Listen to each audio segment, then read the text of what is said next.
ఇంకో సామ్రాజ్యం అవగా సమయానికి కళ్ళెం వేసే కాలం వచ్చింది ఆ స్వర్గానికి గొళ్ళెం తీసే మార్గం తెలిసింది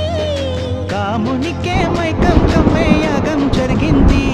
గోపాలునికే పాఠం చెప్పే యోగం దక్కింది ఆ పాల పుంతని మలవేసి వరించే ఈ పూల పుంతలో పులకింతలు పుట్టించే నీ రసికతకే వేస్తా నా ఓటు నా అలసటతో వేస్తా ఓటు చిన్నగా చిన్నగా చిన్నగా మది కన్నులు విప్పిన కన్నెగా నీ మగసిరికే వేస్తా